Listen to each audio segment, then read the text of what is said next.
2026 বিশ্বকাপ খেলবেন Lionel Messi. এমন নিশ্চয়তায় তাবৎ দুনিয়ার মেসি ভক্তরা কতটা খুশি হবেন তার পরিমাপ করা অসম্ভব। কিন্তু এই নিশ্চয়তা দেবে কে? লিওন নিজেও জানেন না তার ভবিষ্যৎ। সবকিছু পক্ষে থাকলেও বিদ্রোহ করে যাচ্ছে বয়স। যে কোনো মুহূর্তে চলে আসতে পারে কঠিন সিদ্ধান্ত।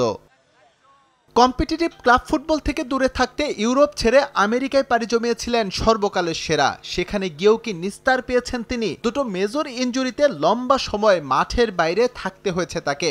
মাঠে নামতে পারেননি আর্জেন্টিনার হয়ে সবশেষ ম্যাচগুলোতেও। বয়সের ধকল যে 37 ছুঁই লিওনেল মেসিকে পেয়ে বসেছে তা অস্বীকার করার উপায় নেই। তারপরও তাকে ঘিরেই সবার স্বপ্ন। 2026 বিশ্বকাপ এখনো বেশ খানিকটা দূরের পথ, কিন্তু টিম ম্যানেজমেন্টের পরিকল্পনায় বেশ ভালোভাবে আছেন মেসি। যদিও দিন শেষে পুরো সিদ্ধান্তটাই একাই নিতে হবে লিওকে। 1, 2, 3 ঢাকায় জমি জিতে নিন 100% ক্যাশব্যাক সহ 20 কোটি টাকার পুরস্কার। আমরা প্রতিটা ম্যাচ ধরে এগোতে চাই। আমাদের পরিকল্পনায় এখন কোপা আমেরিকা। মেসির শারীরিক অবস্থা কেমন এই টুর্নামেন্টের মধ্য দিয়ে আমরা কিছুটা বুঝতে পারবো। তবে সে খেলবে কি খেলবে না তার পুরোটাই নির্ভর করছে মেসির ওপরই। ভবিষ্যতে সে কি করবে তার সময় বলে দেবে। মেসি যখন জাতীয় দলের ক্যাম্পে যোগ দেয় সে দারুণ উপভোগ করে, আর এটা যতদিন সে করবে খেলা চালিয়ে যাবে।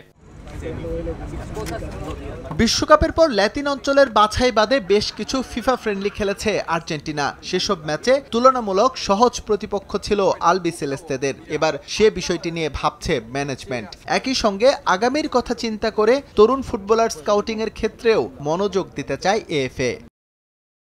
কোপা আমেরিকার আগে আমাদের দুটো প্রস্তুতি ম্যাচ আছে। আমরা চেষ্টা করব এই সময়ের মাঝে দল গুছিয়ে ফেলতে, কারণ চ্যাম্পিয়নশিপ ধরে রাখার একটা চাপ রয়েছে আমাদের ওপর। মেসি সারা জীবন আর্জেন্টিনার জার্সিতে খেলবে না, তার বিকল্প আমাদের খুঁজতে হবে। তবে এটাও ঠিক, লিওনেল মেসির মতো ফুটবলার সব সময় আসে না।